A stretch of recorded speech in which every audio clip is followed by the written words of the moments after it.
Саламатсызбы, Келдиң Айра? улантабыз. Мен Мен чыгып кеттим. күн баян талып Язымды басып иштелип кеткен. чыккан Бир арасы колдонмонун катыштык негизинде, санаңызга. окуу керемет тарабынан иштелип чыккан колдонмонун негизинде ошол мазмунга ылайык сабакты өтүү боюнча тааныштырып өттүм жана күн баянда отуруу боюнча сиздерге тааныштырдым. Эми биз ошо электрондук китептерди колдонгула деп сунуштап жатабыз. Атай иштелип чыккан электрондук китепти колдонуунун сценарийлери бар. Мына ошол сценарийлердин негизинде сабак өтөсүздөр. Мисалы, буреки Тоос Хью деген чыгарма. Бул Bloom Library электрондук сайттан алганды билесиздер баардыгыңыздар. Мына бул жерге Bloom Library менен кирсек, шилтеме менен мына ушул жерден чыгармаларды табабыз. Микрофондорду өчүргүлө, менин үнүм жаңырап атат. Мынакей Тоос Хью кыргыз тилинде read дегенди бөлүмдү басабыз, Мынакей айрымдар электрондук китептен балким колдонгонду билбеген чыгар. Бир аз эле кайталап өтөлүк. Мына ушул балдар менен биргеликте сизге жаккан текстти тандап алсаңыз болот. Мынакей бул Павлин Хьюн деген чыгарманы мен сиздерге сунуштап жатам. Эми ушул чыгарманы окууда, окуу учурунда, окуганга чейин, окуу учурунда, окугандан кийин деген ыкманы колдонуу менен балдардын ой жүгүртүүсүн өнүктүрөбүз. Сүрөттөн эмнени көрүп жатасыңар? Бул ким экен? Павлин, тоту куш. Мына ушул Павлиндин Тоос, кыргызчасы Тоостун маанайы кандай экен деп сүрөт менен талкуу жүргүзүп алып, анан бул чыгарманын мазмунунда мына ошол өзүн кем сезип да, бул менин куйругум жок деп, мына ошол өзүн кем сезгенде абалы кандай эле, өзүн кандай сезди. Анан чыгарманын акырында ошол эмне болду? Чыгарманын акырында демек куйругу жок болсо дагы өзүн кем сезбестен, ошол өзүнүн бул жашоодо бар экенине ыраазычылык менен кандай өзүн алып жүрүш керек экендигин, кандай болуш керек экендигин, деги эле достор бири-бирине кандай мамиле жасаш керек экендиги тууралуу текст окуп чыксаңыздар, мен тексттин мазмунуна толук токтолбойм. Бул жерде ошол чыгарманын идеясы эмнеде? Силер ушул Хьюнун ордунда болсоңор эмне кылат элеңер? Дюк кандай мамиле кылды да, Дюк эмне үчүн Хьюга ушундай мамиле кылды? Деген сыяктуу ушул суроолорду бересиздер, балдар ой жүгүртө тургандай. Эмне үчүн Дюкту ушундай образ менен сүрөттөп койгон автор?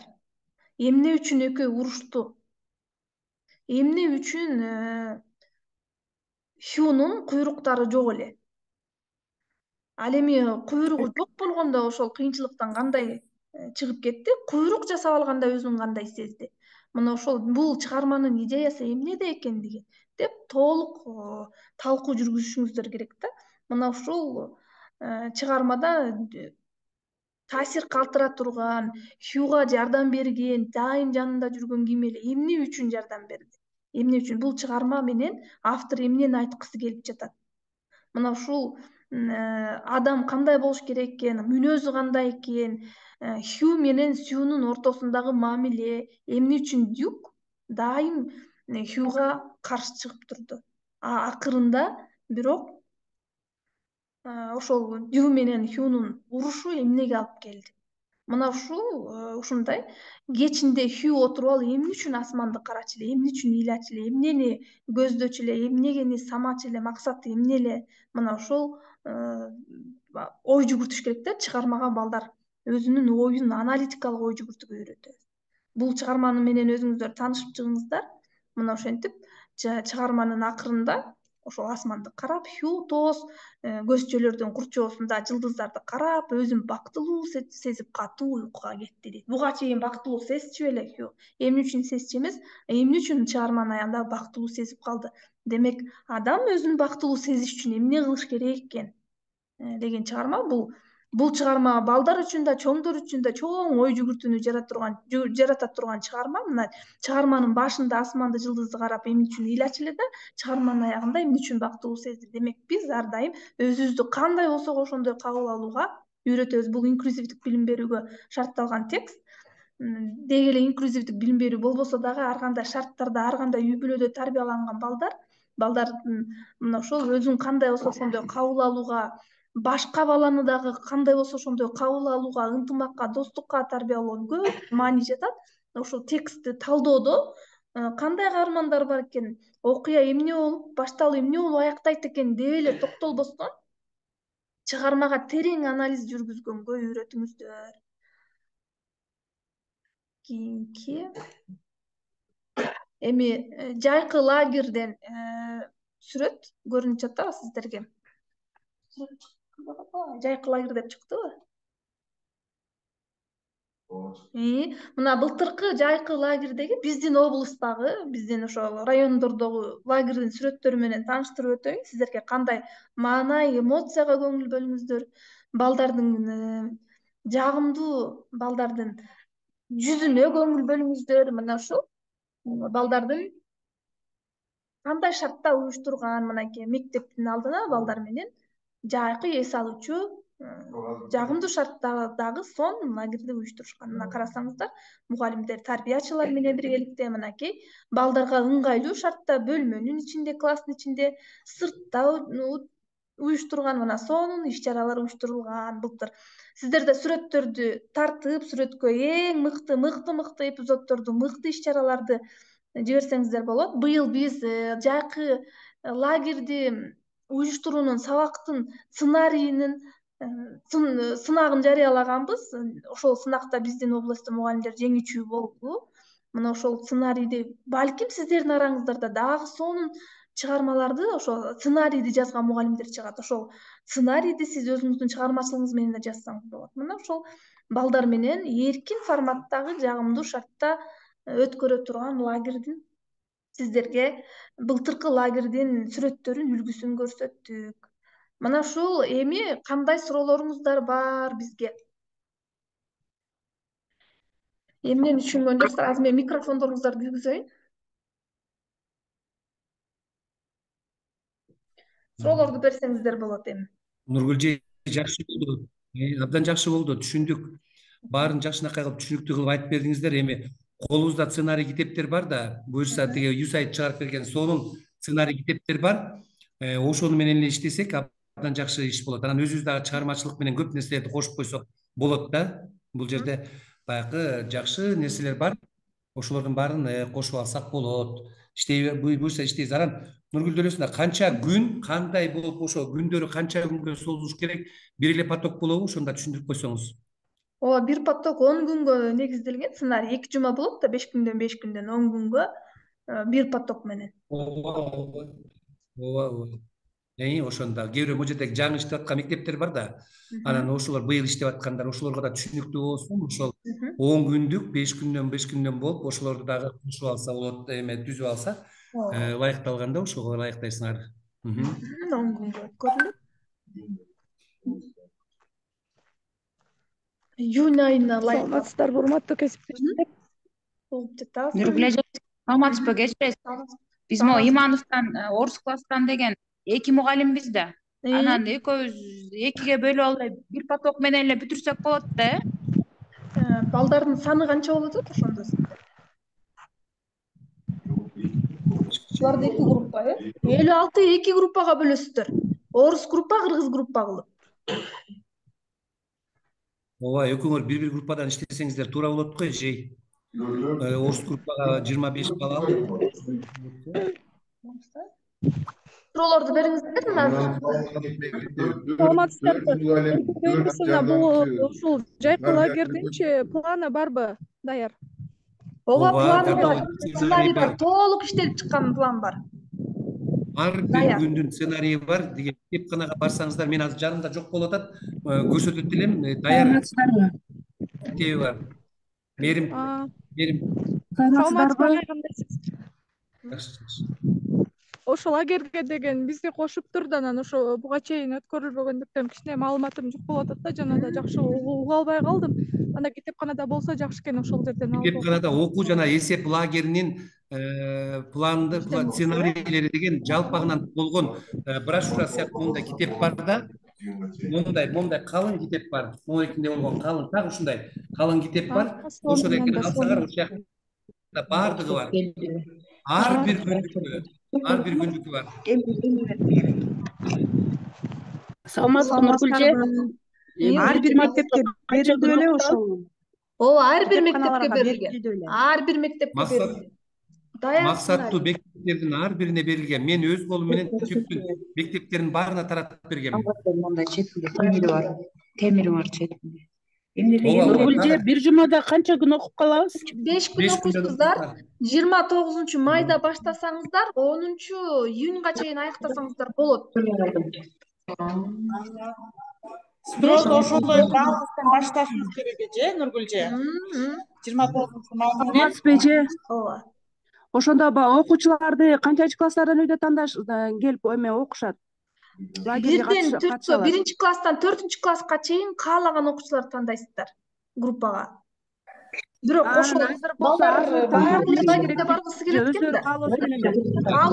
Каалоосу менен. Негизи сунушталган 25 бала дебиз, бирок 25ден да көп болду. Мейли көп болсо келе берсин. Эки ошондо 1-июнда эле бүтө, 10-июнда эле бүтөбүз сабак. Ооба, 10-июнда эле бүтөт. Нургүлже, саламатсызбы? Бир күндө канча саат окулат ошондо? 1,5-2 саат. 1,5-2 саат, рахмат. Саат 10-дон 12-ге чейин кылсаңыз болот. Күндө саат 10-до баштап 12-ге чейин өтөсүз. Жок, бир эле деді. Кырсыз, бирди Ол кырсыз. жерде чатты карасаңар, Темирбек агайда жазбадыбы? Темирбек Сулайманович жазды мынакей. Саат канчадан болуп атканын баарын жазды да. Чатты окусаңыздар, эжейлер. 10-дон 12-ге чейин деп турат. Мынакей, лагерь майдын 29 числодон баштап 2 жума 9 июнга чейин деп жаздагайбыз. Анан саат 10-дон 12:00-ге чейин 2 сааттык ошо расчет аласыңар да. Балдар ошол убакта келиши керек.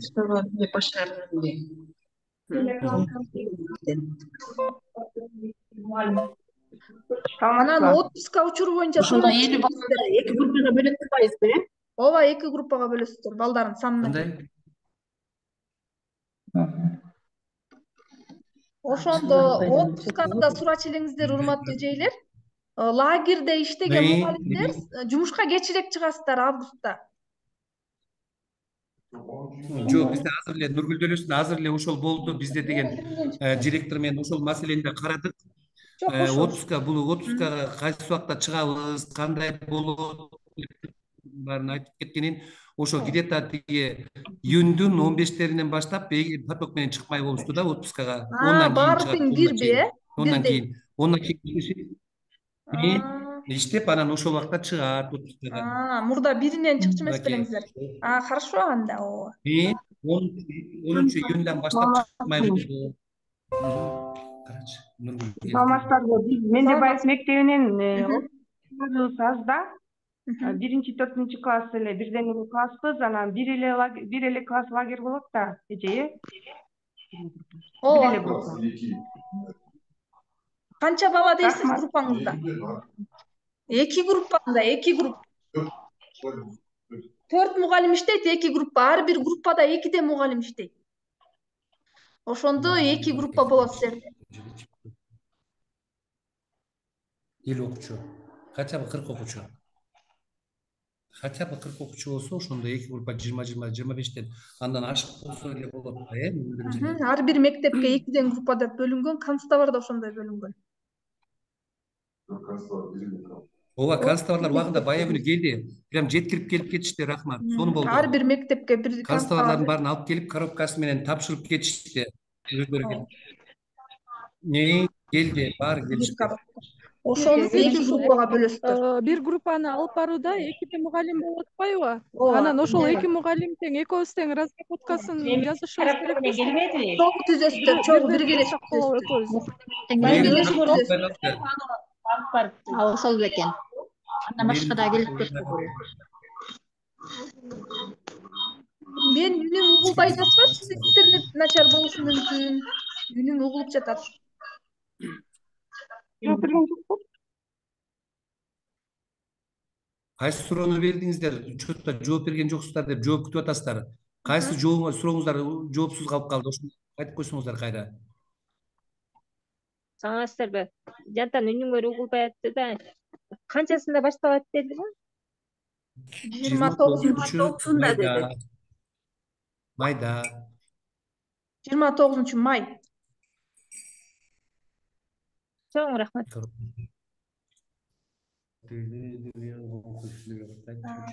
Ошол жаңы иштеп жаткан мугалимдер бар арабызда, лагерь өткөрүлөк же жаш мугалимдер. Ошол сценарийди колуңуздарга алып, ошол Биз сценарийдин өтө элек негизинде. салмазбы Нургүлжей. 7 мектеп биринчи кирип атабыз.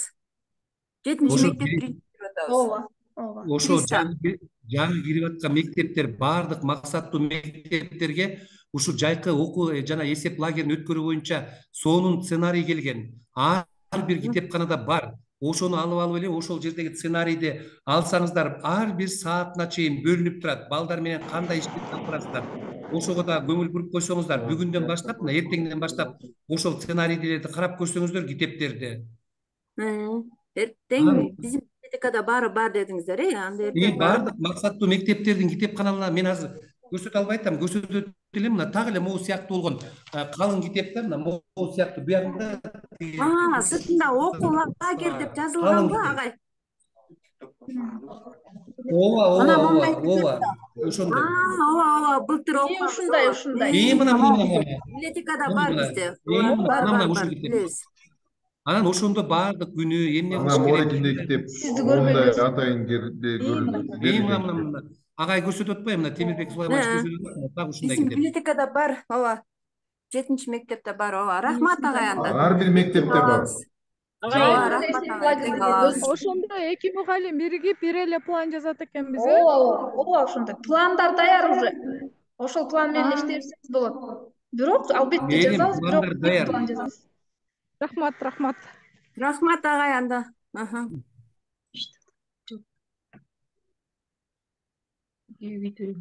Саламатсызбы агай? Могу Исмаев мектебинен биз азыркыдай китеп алган эмеспиз да? Брошюрка. Жок, барыш керек. Себеби жака Чолпон Кыдырганова берген. Исмаев. Мектепте берилген силерге. Былтыр эле бергенбиз, былтыр берилген. Былтыр берилген, быйыл эмес, былтыр берилген. Силер жактыкын Чолпон Кыдырганова берген. Чолпондон сурап көрсөңөр, Касиевадан. Ошол тараткан. Мен өзүбүздүн зонаны бияктан Элебаевден баштап өйдө карай мен таптыгы Каркырага чейин мен бергем. Библиотекадан бар, ар бир мектепке берилген. Ооба, баардык мектепке берилген. Кечиресиз Нургүлжей, бул жайкы лагерге буларга дополнительный мугалимдерге төлөнөбү же төлөнбөйбү? Жок, сиздин иштеген эле зарплатаңыз кетет, төлөнбөйт дополнительно.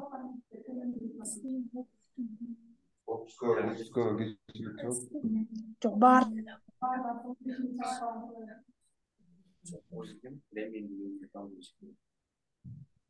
Нургүлжей, рахмат, саламатта болуңуз. Түшүнүктүү болду баары. Эртең китепти алабыз. Рахмат. Суроолор болсо сизге чаап турабыз. Презентацияларды сиздерге жиберем.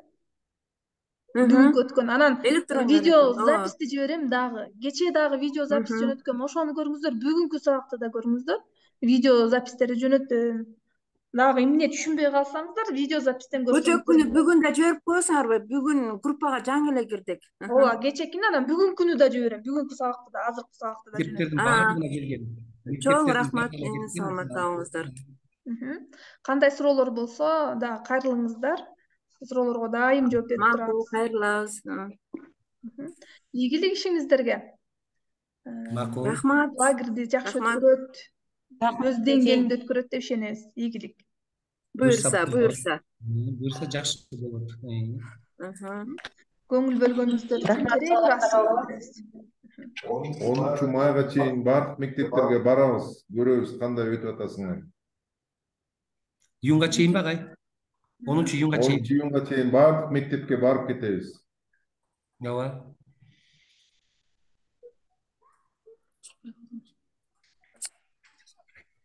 Бүрбөлөр менен коштошмага бербей. Ошо да. Саламатта калыңыздар. Саламатыңыздар, рахмат көңүл бөлгөнүңүздөргө. Жакшы, саламатта туруңуздар. Жакшы, рахмат. Ийгилик каалайбыз.